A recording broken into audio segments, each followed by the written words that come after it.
à Daddy. Bienvenue sur mon émission Dis-toi à Daddy, l'émission qui vous fait découvrir les métiers de l'audiovisuel. Et aujourd'hui, je suis avec Monsieur le Grand, l'aîné Grégory. Bienvenue chez moi. Merci beaucoup. Bon, chez moi, en fait, c'est chez Mathieu de la Plume de Phénix, à Paris 11e, bien sûr, mais bon, j'aime bien voler des choses. Moi aussi. Oh, voilà, voilà. Donc, je te remercie d'être venu jusqu'à moi pour enfin faire cette interview. Parce que ça a été annulé à cause d'une personne.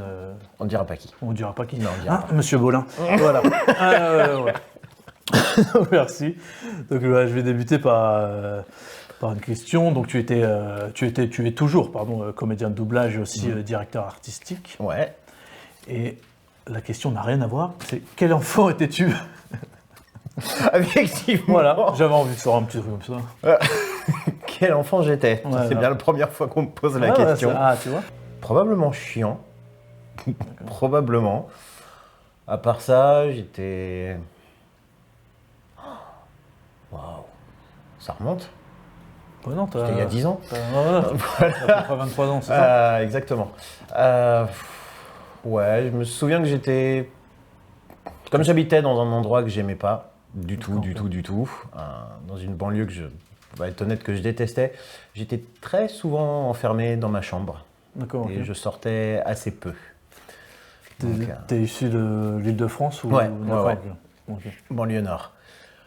Mais je dirais pas le nom, histoire de pas froisser. Ouais. Voilà. Mais pour ceux qui savent, je détestais là où j'habitais. Et ouais, j'étais assez souvent enfermé dans ma chambre à lire des BD. D'accord, ouais, t'étais quelqu'un de très timide de base. Ouais, petit, j'étais très timide, j'avais beaucoup de mal à aller vers les autres, à parler.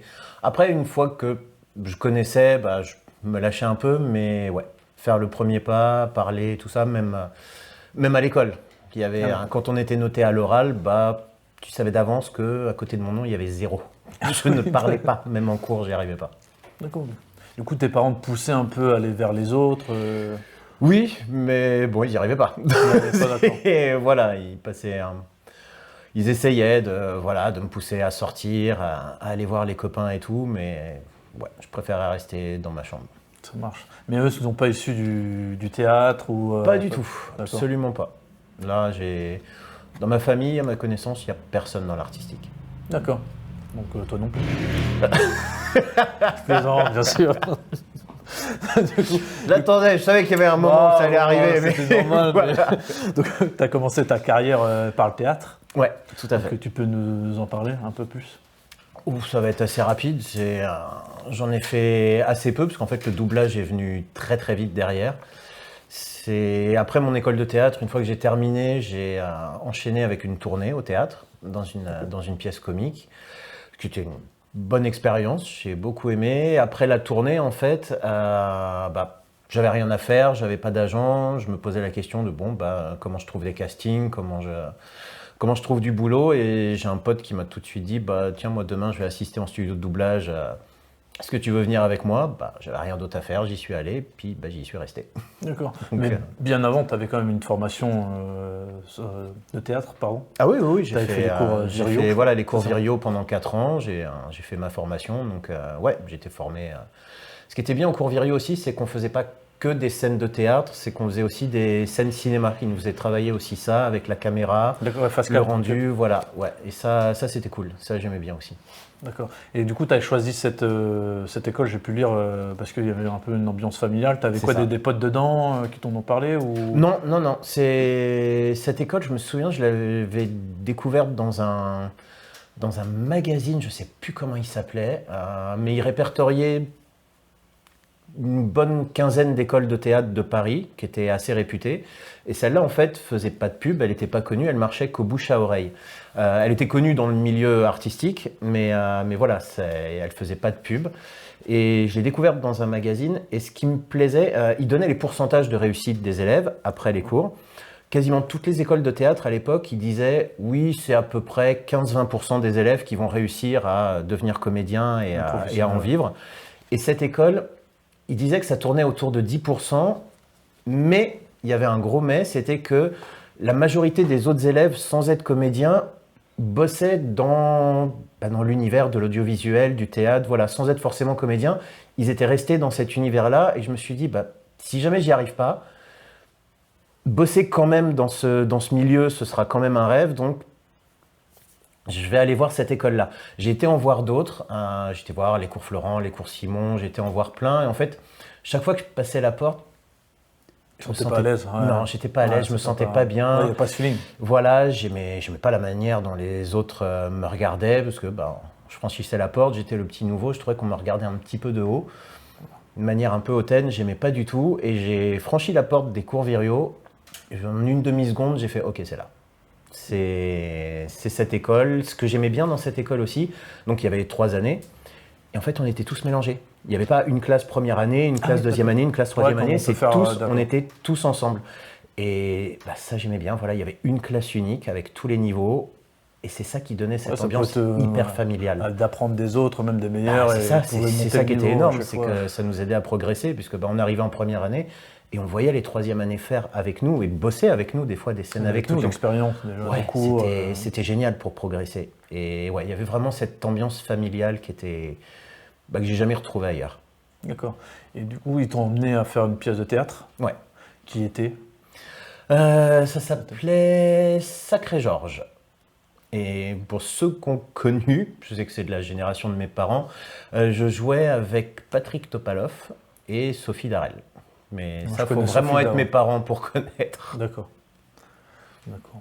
Et du coup, après, tu as écrit des choses aussi. Oui. Tu as écrit pas mal de choses. Est-ce que c'était...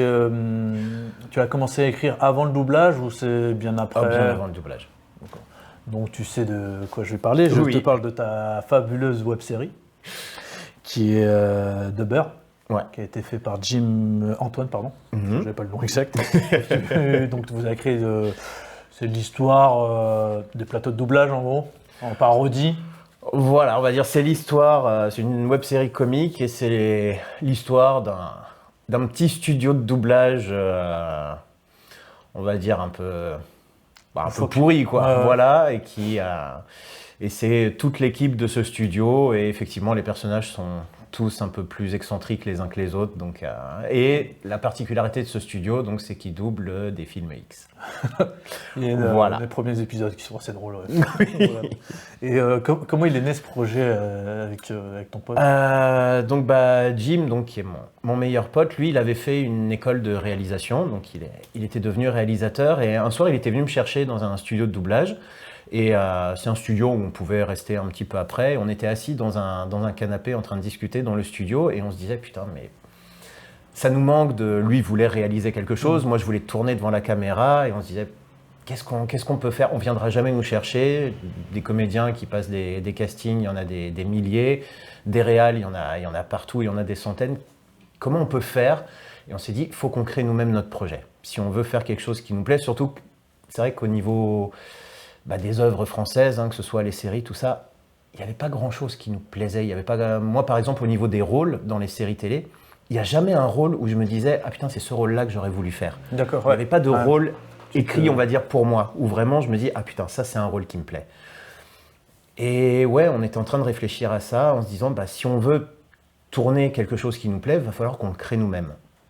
Et on s'est mis à réfléchir à qu'est-ce qui pourrait marcher, qu'est-ce qui pourrait être intéressant. Et donc, là, je lui ai dit, peut-être parler du doublage. À l'époque, on n'en parlait pas encore, parce que la série, on l'a commencé très très tôt. On l'a sortie très tard, parce qu'on l'a retournée, on a beaucoup bossé dessus, mais c'était il y a quand même pas mal d'années, et personne ne parlait encore vraiment du doublage, donc on s'est dit, au moins, ça fera un sujet original, dont on ne parle pas. Et après, on se dit, mais c'est pas suffisant, il faut quelque chose qui marche. Et c'est très con, mais on s'est dit, en fait, la seule chose qui marche toujours et qui, voilà, on va dire la plus grosse industrie, celle qui ramène le plus de pognon, celle qui fonctionne constamment, en fait, c'est le sexe, c'est l'industrie du X. Ouais, donc on s'est dit, ce sera un studio de doublage qui double du porno. Comme ça, on a le côté doublage qu'on voulait présenter, et en même temps, on a le côté porno où on s'est dit, au moins, ça aura une chance de marcher. Voilà, vu que si on veut quelque chose qui marche à tous les coups, voilà, on a ça, et vu qu'on voulait faire une web-série comique, ouais, là, il y avait largement de quoi faire. C'était facile, du coup, d'amener d'autres comédiens de doublage dans cet univers-là. Oh oui, en général, dès sans- qu'on disait le pitch, Ouais, connaissant Bastien, Voilà. qui était dedans, un petit peu, qui est un peu un assistant. dans la série, Ouais. c'est l'ingé son. C'est l'ingé son, ouais, Ouais. pardon, qui est assez drôle. Oui, ouais. Bastien, lui, il est venu après les premiers tournages. En fait, on avait tourné déjà quelques épisodes qu'on n'a jamais sortis parce qu'ils ne nous plaisaient pas du tout. Ok. Vraiment pas. Il y avait des choses qui marchaient, des choses qui marchaient pas.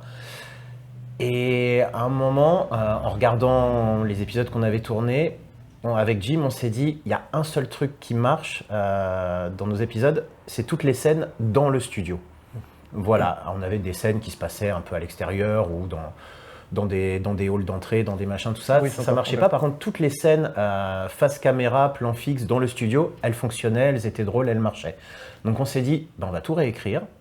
Et tout se passera uniquement à l'intérieur du studio, soit côté régie, soit côté enregistrement, cabinet. avec des plans fixes. Et voilà, et on va réadapter la série comme ça.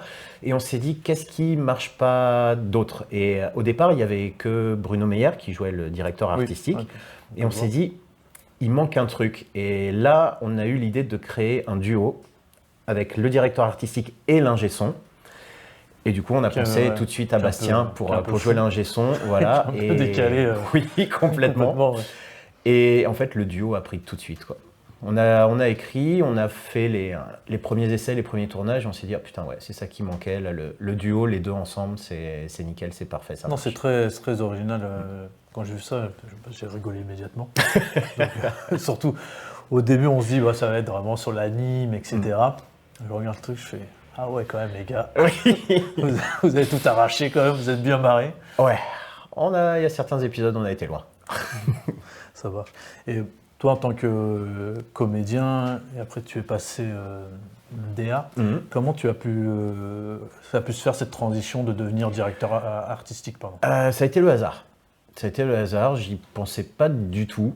Et en fait, c'est un studio, un jour, ils avaient proposé un produit à un DA qui ne pouvait pas. Et j'étais là, à ce moment-là, dans le studio. Et du coup, ils se sont tournés vers moi en disant, bah, et toi, est-ce que ça te tenterait?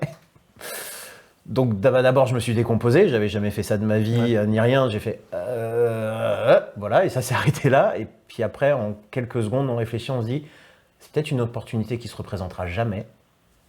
On ne sait pas, je ne vais pas prendre de risques. J'ai dit oui. J'ai dit, ouais, ok, d'accord. Après, du coup, ça a été un peu la panique. Ça a été, bon, bah, faut maintenant que j'aille assister à des plateaux, mais pas en tant que comédien qui veut se former, en tant que DA, voilà, qui veut se former à la direction. Donc, j'ai été assisté avec 2 ou 3 DA différents pendant plusieurs semaines pour essayer d'apprendre tout ça. C'était, à mon avis, pas suffisant. Il aurait fallu que je fasse plus, mais j'avais pas le temps parce que j'avais déjà dit oui à quelque chose.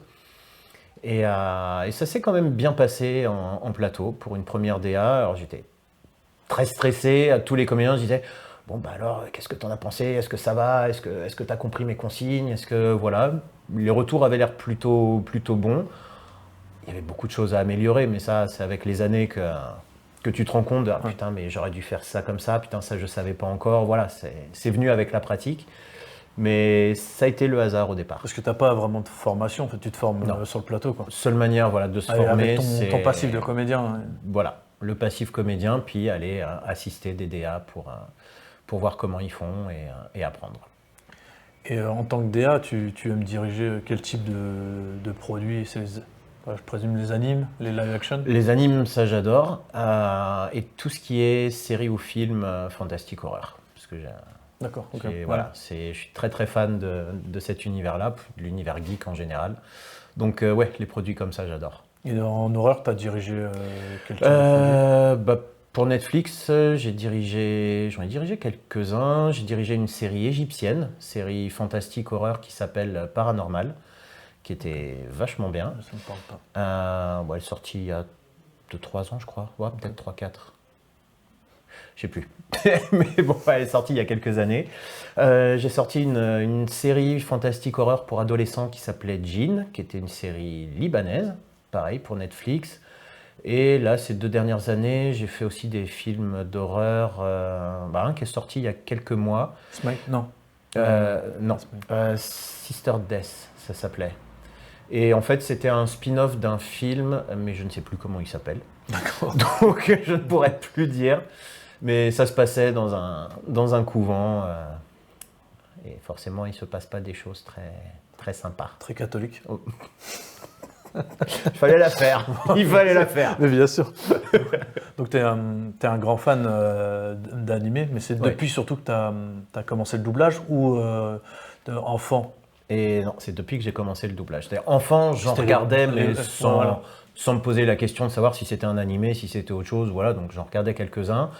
Après, ado, tout ça, j'en regardais plus, je ne m'y intéressais pas. Et quand j'ai commencé le doublage, le hasard a fait que j'ai commencé dans les animés. Et c'est ça qui m'a rendu fan des animés, puisque du coup, j'ai découvert cet univers-là, j'ai découvert ce que c'était que les conventions, ce que c'était Ouais. que les animés. J'ai vu que les animés, en fait, il y en avait pour tous les âges, pour tous les goûts, dans tous les domaines, sur tout et n'importe quoi. Et en fait, je m'y suis intéressé grâce à ça et je suis devenu très très fan grâce au boulot. D'accord. Du coup, tu as fait en direction artistique l'Attaque des Titans. Ouais, on est 2 DA, mais ouais, j'ai fait un des deux Tu as joué dedans, aussi. donc Connie. Ouais. Et ma question, c'est est-ce que le fait d'être DA et de se attribuer un rôle, t'as pas des difficultés avec d'autres comédiens à se dire bah, il gratte un peu alors qu'il est déjà DA dessus Je sais t'as pas, parce ces- que ces s'il y choses-là, a, tu vois s'il ce y a que je veux ça, ils me le disent pas en face. Oui, Mais il y en a d'accord, forcément ok. qui doivent le penser. Après, l'Attaque des Titans, si j'ai eu un rôle, c'est justement parce qu'on était 2 DA et que j'allais pas me diriger moi-même. Donc, j'ai passé des essais pour avoir ce Ah oui, rôle. voilà. C'est ok. pas juste, Tu peux non. dire, salut, c'est moi Greg. Je J'ai- prends un rôle. Voilà. Par exemple, sur l'Attaque des Titans, au départ, le rôle sur lequel j'ai passé des essais, c'était pas Connie, c'était Armin. D'accord. Voilà. Ok. Sauf que, en faisant les essais, j'ai vu que j'étais pas prêt. Parce que mine de rien, l'Attaque des Titans, c'était il y a 10 ans. J'étais un petit peu encore sur mes débuts dans ma carrière. Ça marche, ça. Et j'étais pas prêt, c'était pas assez bon pour Armin. Et on en a discuté avec la DA et Mélanie, et je lui ai dit, ça va pas le faire. Je suis pas prêt pour un rôle aussi gros et aussi difficile. Et elle était d'accord, c'était pas. T'as Mélanie Paillet. Ouais. Et ouais, j'aurais pas pu faire. Peut-être que ça aurait été pas mal, mais en tout cas, ça aurait pas été comme il fallait. Donc on a fait OK, non. Et du coup, j'ai passé les essais sur Connie, qui était un rôle que je maîtrisais déjà un peu plus. Et comment tu gères en fait ta passerelle de passer de comédien à DA avec entre guillemets, des collègues avec qui tu t'entends plutôt bien? Au début, c'est dur. Enfin, même encore maintenant, des fois, c'est difficile parce que quand tu autoritaire. diriges des comédiens qui sont là depuis 40 ans, qui ont des rôles de malades, qui sont très connus, bah, même encore maintenant, tu te dis, putain, mais je suis pas légitime pour les diriger. J'ai pas. Voilà, ils ont 40 ans de carrière, j'en ai 15. J'ai rien à leur dire, en fait. C'est très Ils sont difficile. rodés, Ça reste très difficile de les diriger, mais ça après c'est des barrières qu'on se met nous. Il y a d'autres DA, ils se les mettent pas les barrières, ils y vont, ils réfléchissent pas à ça. Ça, c'est juste moi qui réfléchis trop. Mais Ok. des fois c'est compliqué, et même oui des fois de diriger des potes comédiens. Ça, quand t'as sans des faire amis interfère sur comédiens, le- voilà, ouais. qui sont pas juste des collègues, qui sont des amis.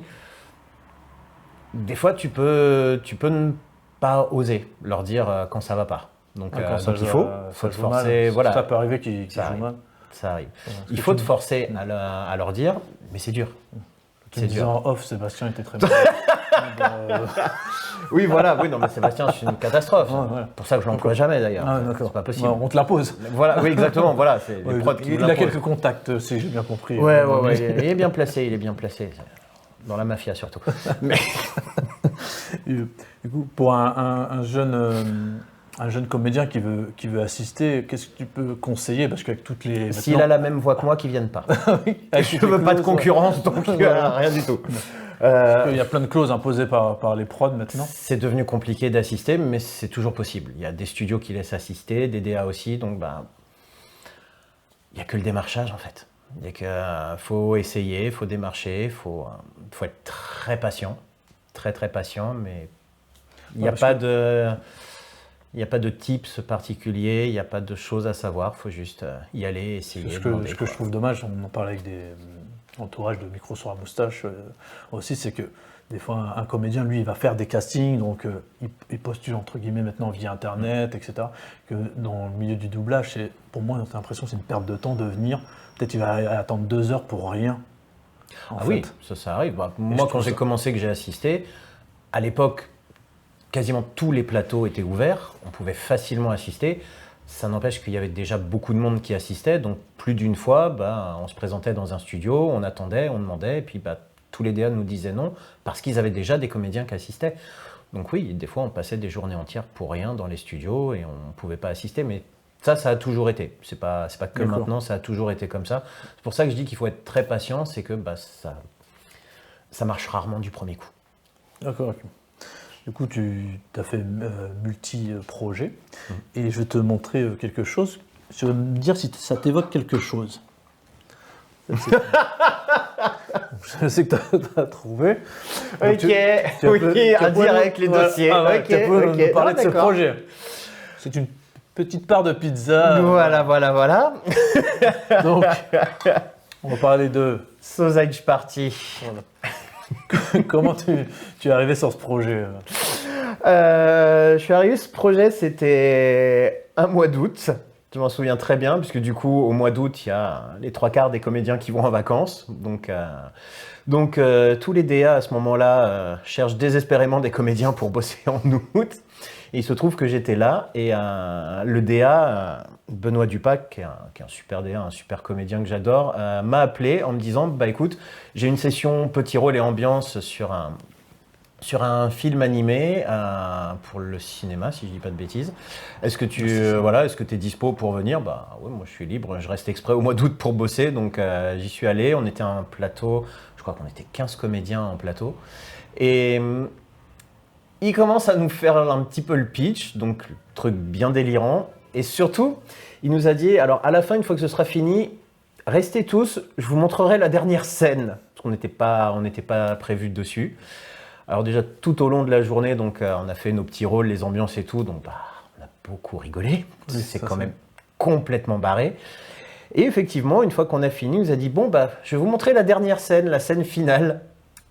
Et là, tout le monde, ça a été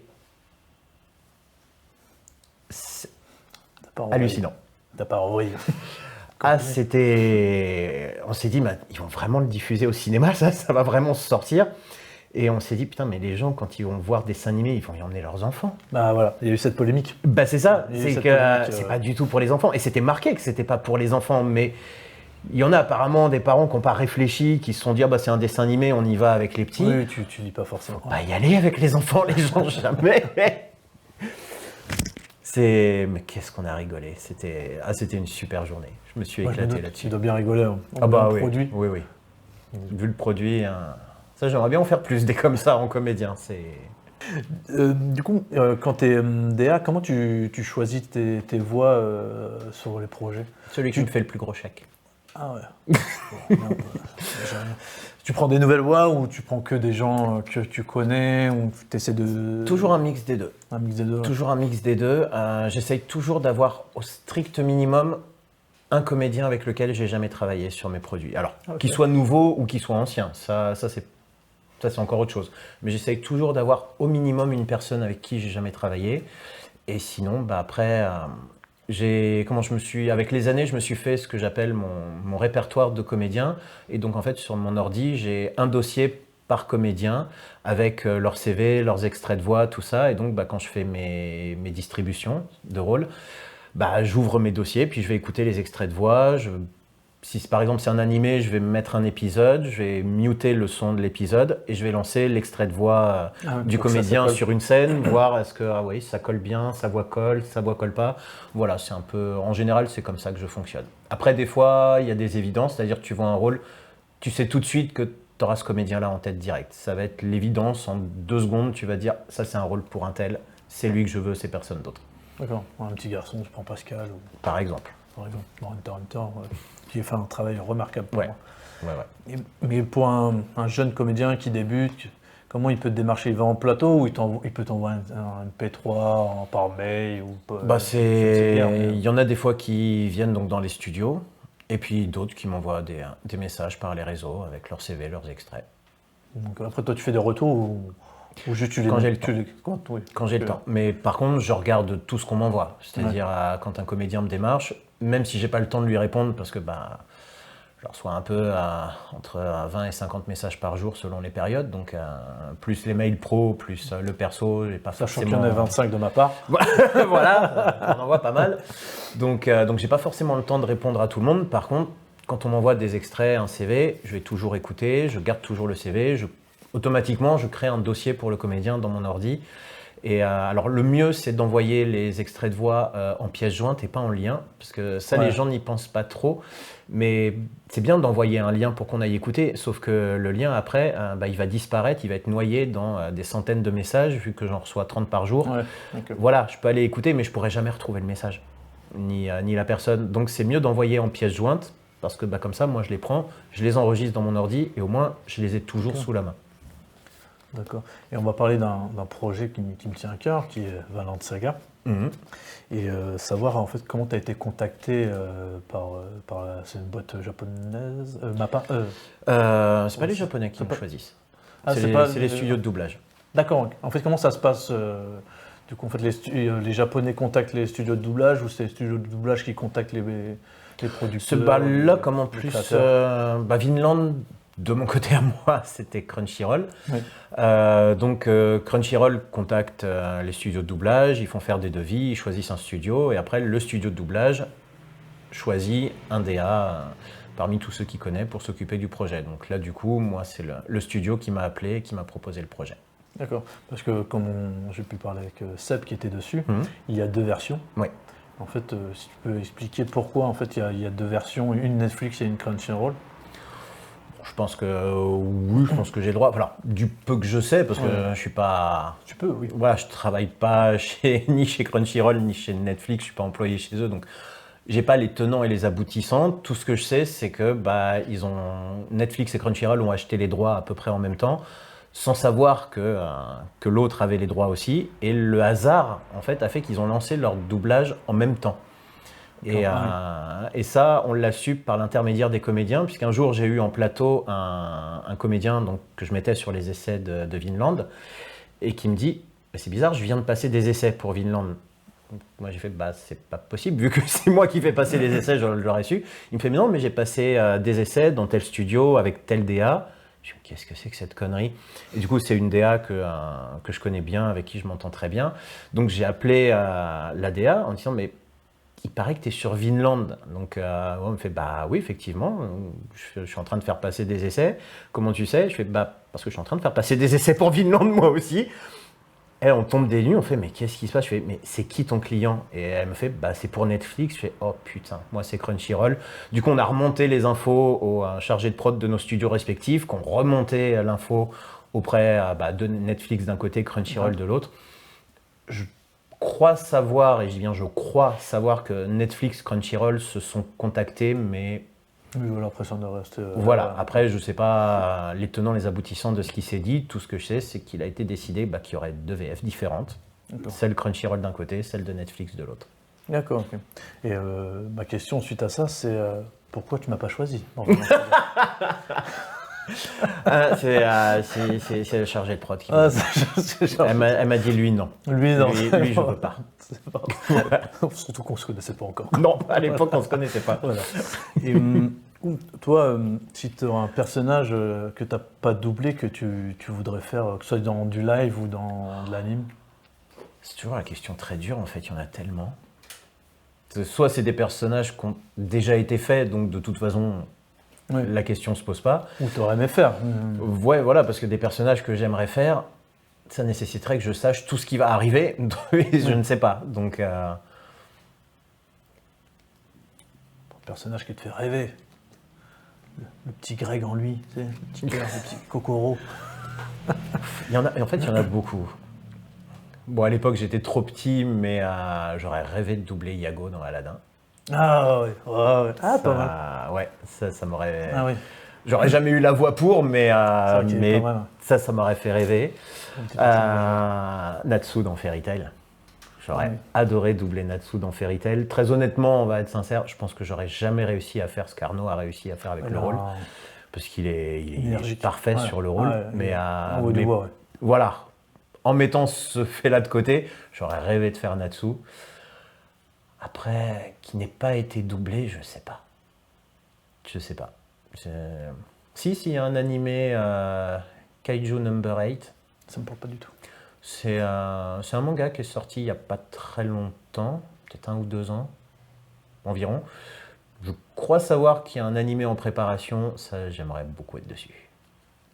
Mais admettons que ça puisse arriver, pour être dedans, est-ce que toi tu peux pas un peu démarcher Non. la boîte de doublage ou même pas, non? Non, Ça se déjà passe pas comme ça, non, parce qu'on ne sait pas quel studio de doublage déjà va Ouais, avoir d'accord, quel ouais. produit. C'est un truc qu'on ne sait jamais et sauf exception, on ne demande jamais à être sur un rôle. Déjà parce qu'on ne sait pas qui va faire quoi Ouais. et même si on le savait, je pense que ce serait extrêmement mal vu d'appeler un DA pour lui dire « Oh, tu peux me donner ce rôle-là, s'il te plaît ?» Ça se fait C'est- moyennement un chèque, voilà. Oui, ça c'est autre chose. Mais très honnêtement, je pense que si un comédien me faisait ça, Tu te prends mal. je pense, c'est jamais Ouais, parce arrivé. qu'il essaye de passer avant les Voilà, autres. c'est jamais arrivé. Donc je pense que je le prendrais mal. C'est déjà arrivé qu'on me dise ah, si jamais tu as telle série, si tu as un rôle pour moi, est-ce que tu peux penser à moi? J'adorerais être dessus. Ça, Oui, je le après, prends pas mal. Parce que ça, ça, même voilà. moi, en tant que fan ou en tant que comédien, je le comprends complètement. Donc c'est pas, là, tu vois, c'est pas réclamer un rôle. C'est dire bah, s'il y a quelque chose qui peut coller, même Oui, en voilà, ambiance, mais bon, je suis est-ce là, que tu veux bien penser je à vois moi? Je le serais fan vraiment de la très série. heureux d'être dessus. Ça, pour moi, c'est normal, c'est logique. Donc j'ai aucun souci avec ça. Quelqu'un qui me réclamerait un rôle en particulier, là, j'aurais du mal. D'accord. Parce que déjà, bah, j'aurais l'impression que c'est quoi? Tu veux faire mon taf? Tu veux. Enfin, Ah ouais, ok, ouais, il y a un je truc vois je comment pense tu qu'il y a un truc prendrais, qui passerait pas si on me réclamait un rôle en particulier. Voilà, me demander d'être sur une série parce que quelqu'un saurait, je ne sais comment, que c'est moi qui l'a fait, ça, non, je le prendrais pas mal parce que, bah, je sais pas, je trouverais ça logique. D'accord. Et dans tous les persos que tu as pu faire, lequel se rapproche le plus de toi en personnalité? Ah, c'est compliqué vu les univers que je double. Alors, on va pas dire Connie parce qu'il a pas de cheveux, mais Voilà, déjà. Mais niveau personnalité, c'est peut-être celui qui se rapproche le plus de moi. Le Ah côté un peu gaffeur, un peu maladroit, un peu râleur, en même temps un peu comique. Je pense que ouais, niveau caractère, c'est un de ceux qui se rapproche le plus de moi. D'accord. Ok. Et là, pour ton futur, qu'est-ce que tu souhaites, toi? C'est te diriger complètement en tant que DA ou Ah non, les deux? pas du tout. Tu veux faire un mix C'est les deux. Moi, mon métier de base, c'est comédien. C'est ce que j'ai toujours aimé. On va dire DA, ça a été une opportunité que j'ai saisie, que j'avais pas prévue et que j'aime. Mais je pourrais jamais arrêter d'être comédien. C'est toute ma vie être comédien. Donc, si on me mettait un couteau sous la gorge, qu'on me forçait à choisir, je choisirais comédien. J'ai envie de faire les deux parce que les deux me passionnent, les deux me plaisent, donc je veux arrêter ni l'un ni l'autre. Mais voilà, si vraiment on me forçait, c'est comédien à la base. Moi. Tu as plus de demandes en tant que DA ou comédien ou ça dépend J'ai des envie de périodes? dire, ça dépend des périodes. Moi, mon rêve, c'est que ce soit équilibré, que ce soit 50-50. C'est jamais 50-50. Voilà, mais voilà, l'idéal pour moi, ce serait ça. C'est un mix avec des conventions. Ah oui. Et manger des conventions. churros. Voilà, exactement. Si j'ai pas besoin de convention pour en bouffer, hein, mais bon. mais ouais, les conventions, ça j'adore. Ouais, Moi, j'appelle ça toujours ma bulle d'oxygène, les conventions. D'être en contact avec les fans, même C'est même d'autres. pas tant que ça, Ah ouais. c'est l'ambiance. L'ambiance, c'est tellement. Même si c'est fatigant en soi, l'ambiance est détendue, les gens sont gentils, tout le monde est adorable. C'est vraiment l'endroit où il n'y a pas de stress. C'est-à-dire, tu rentres dans une convention et c'est bon, il n'y a plus de stress, il n'y a pas les problèmes de dehors. Tu Oui, rentres, t'es dans tu ta rentres bulle, vraiment ouais. dans une bulle Ouais. qui est hyper agréable. Et moi, c'est ça que j'aime. D'accord. Donc, on arrive presque à la fin et j'ai une question, c'est qu'est-ce qu'on peut souhaiter à l'homme et aux comédiens?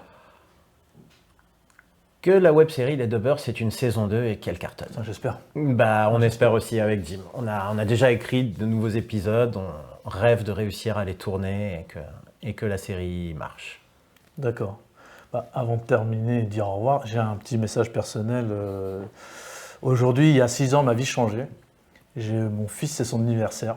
Donc, bon anniversaire, mon fils Eden. Voilà. Bon anniversaire. Voilà. Donc, bah, je te remercie. Merci à toi. Et puis, on remercie Mathieu de la Plume de Phoenix. Petite dédicace à Pascal qui m'avait repris sur ça. Au bureau des songes, à la réal, nous avons Christophe Fourquet. Au cadre, Antoine de Micro sur la moustache, alias Togolio, Tonio, etc. Ça a l'air compliqué. Ouais, il a plein de pseudos. Nous avons juste en face Julien. Au make-up, Sam. Et en assistant des assistés, nous avons Monsieur Bolin qui est resté. Ouais. Donc, merci de nous avoir suivis. À bientôt. Ciao.